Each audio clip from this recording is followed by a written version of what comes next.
Hello everyone, and welcome back to the Fig Noob to Fig Master YouTube channel, your one-stop shop for everything Figma. In today's lesson, we'll be talking about Figma shortcuts. These are all shortcuts that I use in my everyday basis as a UX designer, and hopefully they should be able to help you. So let's get started.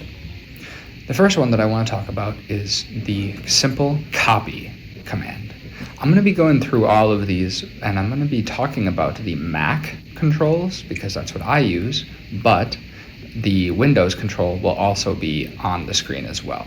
So for all you Windows users, we definitely still have the shortcuts. So in order to copy, what you do is you're going to go over to an item like this green square here. You're going to click on it, and you're going to do Command-C. Now, once you have something copied, then you need to paste it. So what we're going to do is we're going to copy this square, Command-C, and then you're going to do Command-V. Now you have a copy of the square.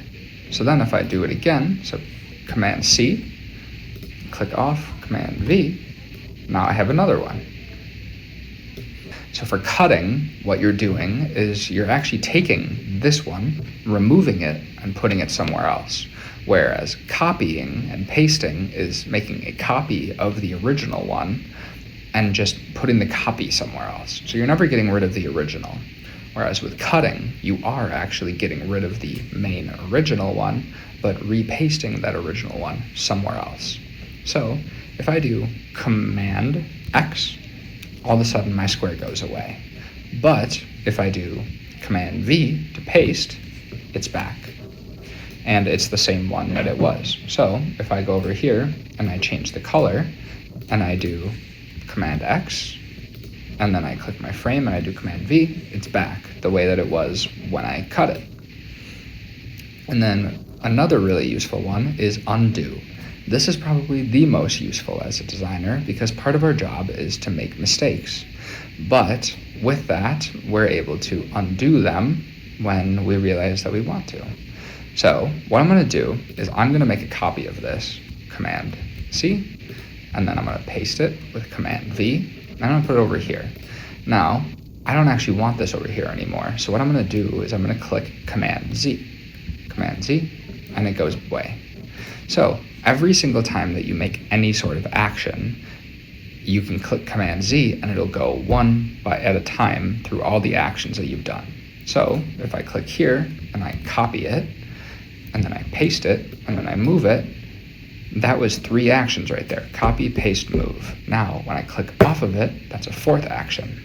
So when I do Command-Z, the first one is going to be reselecting it because I unselected, and then if I Command-Z again, now it removes it, the paste, so that I'm able to go backwards, so that is no longer there. All it does is list, in the back end, there's a long list of all the actions that you take, and all it does is it goes back one at a time through all the actions that you did. And then finally, we have zoom. So with zoom, what you want to do is you're going to hold the Command key on your keyboard, and then on your mouse or trackpad, you're going to scroll up or down, up or down. Now, if you don't hold Command, you're just going to scroll up and down on your page. Now, this is fine as well, but if you want to zoom in and out, you have to hold Command and scroll in and out, or up or down. Now, we're going to move on to some different shortcuts. So these are going to be more functional. So in order to create a rectangle on your frame, you click on your frame and you press R. Your cursor is going to change to this little plus sign, and you just click and drag out, and now you have a rectangle. If you want it to be a square, you also just press rectangle and you drag it out and try to get it as close to being a square as possible. So that would be 141 by 141 or 142 by 142. So you just press R. Now for creating a line, you do the same thing, but you press L. You then click and drag. And that's how easy it is to put a line on the page. Next, we have an ellipse. And just like the rectangle, you can make it a perfect circle, or you can make it an oval. So we're going to press O, and we're going to click and drag out. And now I have an oval. But I'm going to do it again, and I'm going to click and drag out, and I can make almost a perfect circle right here. We then have text, so I'm going to press T, the cursor is going to change again, and I'm going to click, and now I can type. Hello, everyone. And then finally for this one, we have frames. So when you press F on your keyboard, it'll change, and then you can click and drag, and now I have a frame on the page.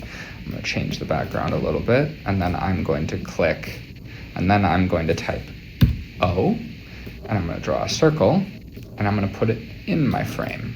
So as you can see, it's within this frame, which is within this frame. Now, moving on, we're going to talk about some sorting. So, first thing we're going to talk about is send to the front. Now, this is a very useful thing when creating complex prototypes because every once in a while you'll create something, but it'll get out of order. Take this red circle and move it to the front of these two circles. So, the manual way to do it is to go over to the left side here where I have these ellipses. And I clicked on the red one, so I know it's this one, and these two are the other ones, but I don't actually know which one is which. So all you have to do is click and drag it up, and now it's at the top. But I'm going to click Command Z because I want to do it with a shortcut. And all you do is you go to your keyboard and you click the right bracket, and that'll move it up to the front. Now, if we want to do the opposite and send something to the back, I'm going to click on this one right here, and I want this to be behind red. So I'm going to click the left bracket, and it sends it all the way to the back, and now this blue one is the top. But let's change it up a little bit, and I want to move this red one to be between these two, not on top of both of them. I want it to be under this one, but above this one. So then what you're going to do, you're going to click on your item, you're going to click Command, and then the right bracket. Then, now, it is above this one, but below this one. And we're going to do the same thing, where I want to move this one to be between the red and the blue. So I want it to be above the red, but below the blue. So what I'm going to do is I'm going to click on the top one, I'm going to hold Command, and then left bracket. And now it's between. It's not on top anymore, but it's also not on the bottom. And then moving into the final area, this is going to be a really important one when creating larger prototypes. Select multiple. So right now, if I was to click on a circle, I can, but if I want to click on this one too, you can only select one at a time. But if you want to select multiple, what you do is you hold Shift, and then you click on all your different things. Now I have all of them selected, and by holding Shift, it keeps it within a linear plane. But if I let go of Shift and I just drag, now I can put it wherever I want because I held Shift when I selected them all. But to duplicate, what you want to do is you want to hold Shift, click all of your things, make sure that everything is selected, and then hold Option so that your mouse changes to this little to mouse, and then you're going to drag off. And now I have a duplicate. The left one is the original, the right one is the duplicate. And then finally, we have resizing to scale. When you have a perfect circle like this, you want to keep it that way, 154 by 154. We have a perfect 1-to-1 ratio here. So in order to keep that ratio and make sure that it stays a perfect circle, what I'm going to do is I'm going to hold down Shift on my keyboard. I'm going to go to this corner up here where it changes to a line, and I'm going to drag up, still holding Shift. Now this way, it stays that perfect 1-to-1 ratio, so it's always going to be a perfect circle. Whereas this one, if I hold Shift, it's going to keep it at this ratio. So it's always going to be that same shape of an oval rather than a circle. But it is always going to stay the same ratio. So we went through a lot of different shortcuts there, but I hope that I did it in a way that was easy to understand, in a way that you can go back on in the future and look back at this video for any help with any prototypes. Like I said in the beginning, these are all shortcuts that I use in my everyday life as a Figma designer. So I hope you enjoyed. If you're interested in downloading Figma, go to the link in my bio and try it for yourself for free. And if you liked this video and want to see more videos just like this, make sure to like and subscribe to the Fig Noob to Fig Master YouTube channel. See you next time.